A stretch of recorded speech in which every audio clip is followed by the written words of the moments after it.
नमस्कार दोस्तों, मैं राहुल सावरना आपका स्वागत करते हैं अपने YouTube चैनल राहुल सावरना जीएस पर। आज का एक बेहतर टॉपिक आप देख रहे होंगे जिसका नाम है मोल प्रभाज यानी मोल फ्रैक्शन।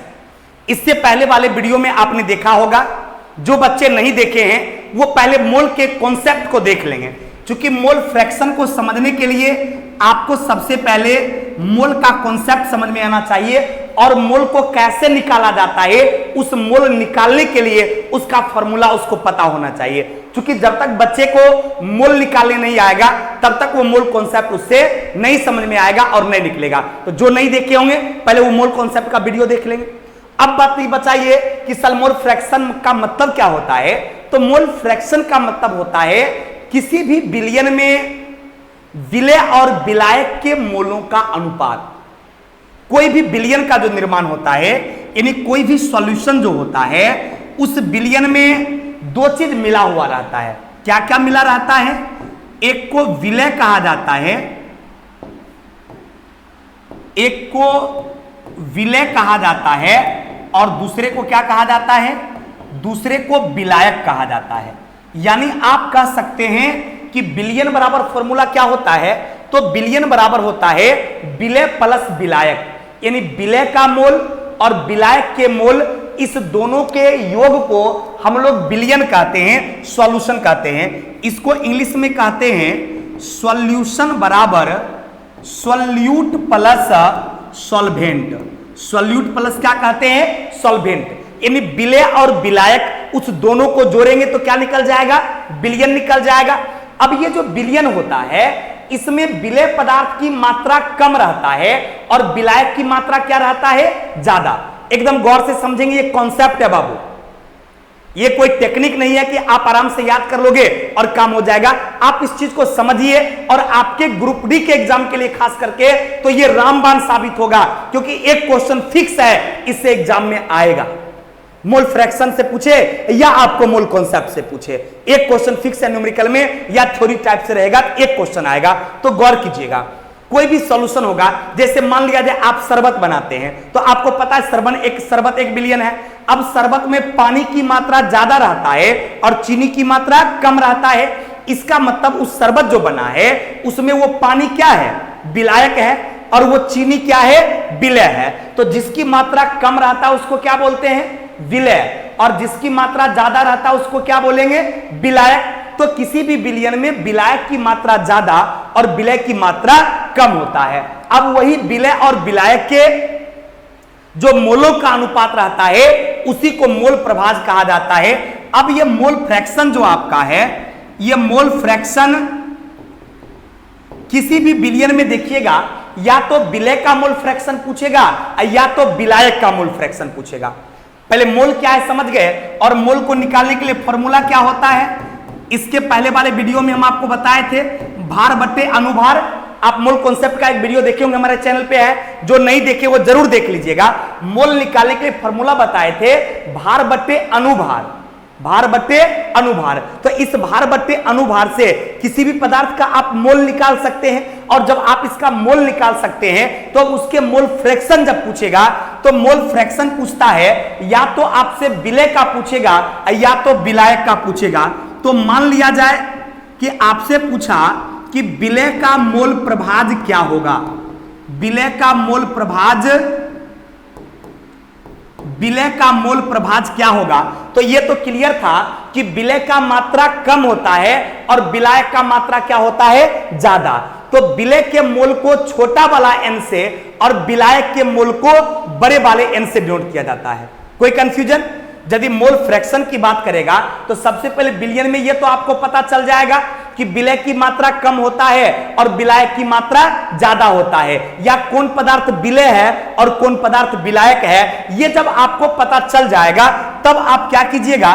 गौर कीजिएगा। जब आपको किसी विलयन में यह पता चल जाए कि कौन विलय है और कौन विलायक है तो उसमें आप सबसे पहला काम क्या करेंगे? विलय का मोल निकाल लेंगे। विलय का क्या करेंगे? विलय का मोल निकाल लेंगे। ध्यान रखेंगे विलय के मोल का को किससे डिनोट किया जाता है? चूंकि विलय की मात्रा कम होता है इसलिए विलय के मोल को n से डिनोट किया जाता है। और फॉर्मूला तो आपको पता है, फॉर्मूला हो जाएगा भार बट्टे अनुभार। फॉर्मूला क्या हो जाएगा बाबू? भार बट्टे अनुभार। दूसरा काम क्या कीजिएगा? विलायक का मोल निकाल लीजिएगा। किसका? विलायक का मोल। और विलायक का मोल बोले तो बड़का एन, चूंकि विलायक की मात्रा क्या होगा? ज्यादा। कि याद रखिएगा किसी भी विलयन में विलय की मात्रा कम और विलायक की मात्रा ज्यादा होता है। विलय की मात्रा कम और विलायक की मात्रा ज्यादा होता है। तो विलय के मोल को छोटका एन से और विलायक के मोल को बड़का एन से। तो विलायक के मोल के लिए भी फॉर्मूला क्या होगा? भार बट्टे अनुभार। भार बट्टे अनुभार। अब यदि आपसे पूछा विलय के मोल प्रभाज के बारे में, ये तो आप मोल निकाले थे, विलय का मोल निकाल लिए और विलायक का मोल निकाल लिए। अब फाइनली सवाल पूछा था किसी विलय के मोल प्रभाज के बारे में, तो क्वेश्चन जो एग्जाम में पूछेगा वो मान लिया जाए विलय का मोल प्रभाज पूछा कि विलय का मोल प्रभाज क्या होगा। तो यदि आपसे विलय का मोल प्रभाज पूछेगा तो आप समझिएगा छोटका का मोल प्रभाज पूछा। विलय का मोल प्रभाज पूछा तो किसका? छोटका का मोल प्रभाज पूछा। और जब छोटका का मोल प्रभाज पूछेगा तो फॉर्मूला होता है छोटका एन बट्टे छोटका एन प्लस बड़का एन। क्या फॉर्मूला होता है? यदि छोटका का मोल प्रभाज पूछे तो छोटका एन बट्टा छोटका एन प्लस बड़का एन। गौर करना है कि जब भी मोल फ्रैक्शन का सवाल हो, यदि विलय का मोल प्रभाज पूछा जाए तो यह समझ लेना है कि छोटका का पूछा जा रहा है। और जब छोटका का मोल प्रभाज पूछे तो छोटका बटे छोटका प्लस बड़का, यानी छोटका एन बटे छोटका एन प्लस बड़का एन। मतलब क्या? विलय का मोल बटा विलय का मोल प्लस विलायक का मोल, विलय का मोल बटा विलय का मोल प्लस विलायक का मोल। यह फॉर्मूला अप्लाई हो जाएगा किसके लिए? विलय के मोल प्रभाज निकालने के लिए। मान लिया जाए क्वेश्चन में कहा कि विलायक का मोल प्रभाज क्या होगा? विलायक का मोल प्रभाज क्या होगा?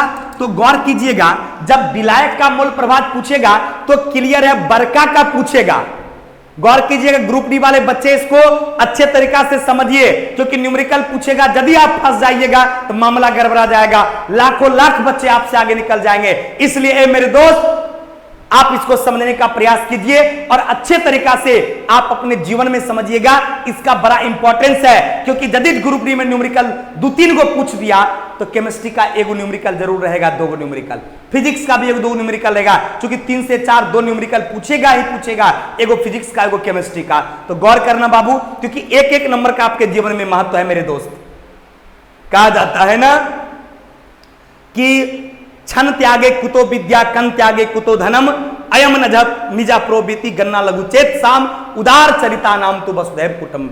आप छन छन का त्याग करोगे, कन कन का त्याग करोगे, तभी आप जीवन में कुछ कर पाओगे और कुटुंब की तरह हर जगह पूजे जाओगे। इसलिए आप जितना समय इंस्टाग्राम और व्हाट्सएप और फेसबुक पर देते हैं वो समय निकालकर यदि आप यूट्यूब पर पढ़ाई में दे देंगे तो ना जाने हर एक वीडियो आपके जीवन में एक नई उभार ला सकती है, एक नई दुनिया आपको दिखा सकती है। इसलिए मेरे दोस्त एकदम ये जटिल चीजें हैं, लेकिन हम उम्मीद करेंगे कि आपको सरल भाषा में आसानी से समझ में आया होगा कि किसी का भी मोल प्रभाज पूछा जाए तो सबसे पहले देखना यह है कि उसमें विलय पदार्थ कौन है और विलायक पदार्थ कौन है।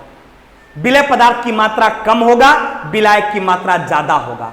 तो सबसे पहले विलय का मोल निकालेंगे, उसके भार में अनुभार से डिवाइड करके, फिर विलायक का मोल निकालेंगे, उसके भार में अनुभार से डिवाइड करके, तब देखेंगे मोल प्रभाज किसका पूछा।